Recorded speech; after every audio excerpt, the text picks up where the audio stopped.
Hi friends, இந்த வீடியோவில் என்ன பார்க்குறீங்க அப்படின்னா காலிஃப்ளவர் 65.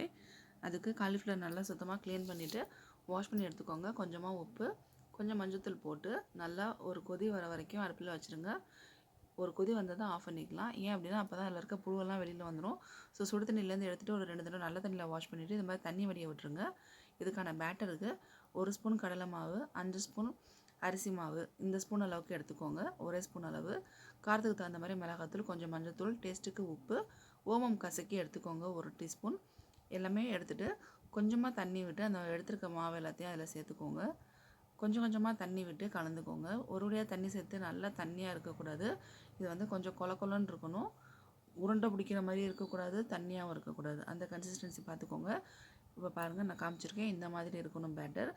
காரம் எல்லாம் உங்கள் டேஸ்ட்டுக்கு தகுந்த மாதிரி போட்டுக்கோங்க. கலர் வேணும்னா நீங்கள் கேசரி பவுடர் கூட ஆட் பண்ணிக்கலாம். நல்லா ரெட்டிஷாக இருக்கும். ஸோ இப்போ வந்து அந்த காலிஃப்ளவர்லாம் தண்ணி வடியை விட்டுட்டு எடுத்துருக்கோம்ல, அதை தான் சேர்க்கணும். டேரெக்டாக தண்ணியோட சேர்த்திங்க அப்படின்னா மாவு லூஸ் ஆயிரும். ஸோ நீங்கள் நல்லா இது மாதிரி ஜென்டிலாக மிக்ஸ் பண்ணிக்கோங்க. உங்களுக்கு கையில் வேணும்னாலும் மிக்ஸ் பண்ணுங்கள். நான் ஸ்பூனில் மிக்ஸ் பண்ணுறேன். ரீசன் என்ன அப்படின்னா நம்ம மாவெல்லாம் வந்து அளவாக சேர்த்துருப்போம். கையில் மிக்ஸ் பண்ணும்போது கையில் நிறைய மாவு ஒட்டிக்கும்.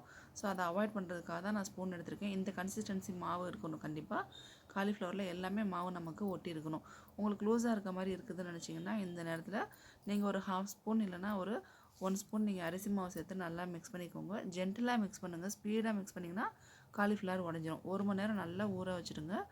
ஊற வச்சுட்டு அதுக்கப்புறம் நீங்கள் வந்து ஃப்ரை பண்ணி எடுக்கலாம். மினிமம் 1 மணி நேரம் கண்டிப்பாக ஊறணும். அதுக்கு குறைஞ்சி நீங்கள் செஞ்சீங்க அப்படின்னா டேஸ்ட் அந்தளவுக்கு உங்களுக்கு நல்லா இருக்காது. ஸோ அதனால் 1 மணி நேரத்துக்கு ஊற வச்சுருங்க. 1 மணி நேரத்துக்கு அதிகமாக ஊற வச்சாலும் தப்பே கிடையாது. நீங்கள் 2 மணி நேரம் 3 மணி நேரம் ஊற வச்சாலும் ஒன்றுமே இல்லை. கையில் இல்லாமல் ஸ்பூனில் மிக்ஸ் பண்ணி வச்சுக்கோங்க. ஸோ இப்போ எண்ணெய் காஞ்சதுக்கப்புறம் ஃப்ரை பண்ணிவிடுங்க. 1 மணி நேரம் கழித்து நான் வந்து எடுத்துட்டேன். எடுத்ததுக்கப்புறம் நல்லா மிக்ஸ் பண்ணி விட்டுக்கோங்க ஸ்பூன் நல்லா. ஏன்னா ஊற வச்சுருந்தோம் இல்லையா, அதனால் எல்லாமே ஒரே மாதிரி இருக்கணுன்ட்டு மிக்ஸ் பண்ணி விட்டுட்டு அதுக்கப்புறம் நீங்கள் இது மாதிரி எண்ணெயில் போடுங்க. ஒவ்வொரு பீஸ் காலிஃப்ளவராக எடுத்து போடுங்க. நீங்கள் கையில் போட்டாலும் சரி, ஸ்பூனில் போட்டாலும் சரி. ஸோ ஸ்பூனில் போடும்போது நமக்கு மாவு வந்து வேஸ்ட் ஆகாது. கையில் அதிகமாக ஒட்டி அந்த ஒரு பர்பஸ் தான். நீங்கள் கையில் போடுறதா இருந்தாலும் போட்டுக்கோங்க. ஸோ உங்களுக்கு எண்ணெய் எவ்வளோ எடுத்துருக்கீங்களோ அதுக்கு தகுந்த மாதிரி போட்டுக்கோங்க. கேஸ் வந்து எண்ணெய் காஞ்சதுக்கப்புறம் லோ ஃப்ளேமில் வச்சுட்டு நீங்கள் எல்லாம் போடுங்க. எல்லாம் போட்டு முடிச்சுட்டு நீங்கள் அதுக்கப்புறம் ஹை ஃப்ளேமில் வச்சுட்டு நீங்கள் வந்து ஃப்ரை பண்ண ஆரம்பிங்க. ஸோ அது வந்து வெளியில் வந்து கலர் நமக்கு சேஞ்ச் ஆகும் பார்த்தீங்களா. ஸோ அந்த ஸ்டேஜ் வரைக்கும் என்ன அப்படின்னா ஹை ஃப்ளேமில் வச்சு நீங்கள் ஃப்ரை பண்ணுங்கள்.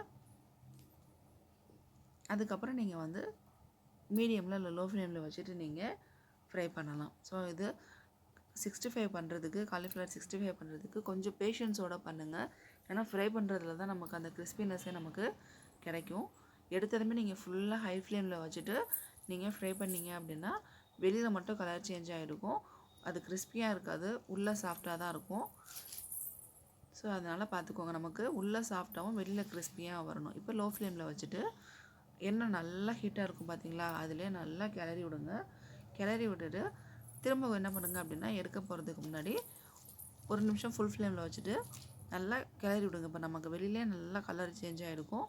உள்ளேயும் பார்த்திங்க அப்படின்னா காலிஃப்ளவரும் நமக்கு நல்லா ஃப்ரை ஆகி வந்துட்டுருக்கும்.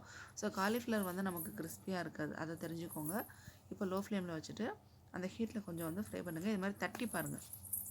தட்டி பார்க்கும்போது உங்களுக்கு சவுண்டு கேட்கும். ஸோ அப்போ சவுண்டு வந்துருச்சு அப்படின்னா நீங்கள் வந்து எடுத்துடலாம். அப்போ என்ன பண்ணுங்கள் அப்படின்னா ஃபுல் ஃப்ளேமில் வச்சுட்டு அதுக்கப்புறம் கிளறி விட்டுட்டு லோ ஃப்ளேமில் வச்சுட்டு அதுக்கப்புறம் எடுத்துருங்க. ஸோ இதே மாதிரி நீங்கள் எல்லாமே ஃப்ரை பண்ணி எடுத்துக்கோங்க. ஸோ ஸ்பூனில் போடுறதுனால மாவு வந்து நமக்கு வேஸ்ட்டே ஆகாது. அதுதான் நீங்கள் தட்டி பார்த்தீங்கன்னா உங்களுக்கு தெரியும். நான் வந்து ஒரிஜினல் சவுண்ட் இந்த ஸ்டேஜில் வைக்கல, ஏன்னா வெளியில் பாட்டு ஓடிட்டு இருந்தது, அதனால் லாஸ்ட்டாக ஒரிஜினல் சவுண்டோடு இருக்குது பாருங்கள். ஸோ எல்லாமே நான் வந்து ஃப்ரை பண்ணி எடுத்துட்டேன். இப்போ வந்து ஒரிஜினல் சவுண்ட் நீங்கள் கேட்கலாம் பாருங்கள் ஃப்ரெண்ட்ஸ். எல்லாமே வந்து நல்லா கிறிஸ்பியாக வந்திருக்கு. சத்தம் கேட்குதா? ஸோ இங்கே பாருங்கள், ஒன்று எடுத்து காட்டுறேன். வெளியில் கிறிஸ்பியாகவும் உள்ளே வந்து அந்த காலிஃப்ளவர் வந்து கொஞ்சம் சாஃப்டாகவும் தான் இருக்கும். நமக்கு ரொம்ப டேஸ்ட்டாக இருக்கும். ஸோ டேஸ்டியான காலிஃப்ளவர் 65 ரெடி ஆகிடுச்சு. உங்களுக்கு பிடிச்சா சாஸ் இல்லைன்னா தேங்காய் சட்னி அது மாதிரி வச்சு நீங்கள் சாப்பிட்லாம். இல்லைன்னா ரெட் சட்னி அது மாதிரி கூட நீங்கள் வச்சு சாப்பிட்லாம். ஸோ ஆயில் வந்து லிமிட்டாக தான் இருக்கும். ஏன்னா நம்ம ஊற வச்சு செய்கிறதுனால சூடாக இருக்கிறதுனால உங்களுக்கு ஆயில் தெரியுது.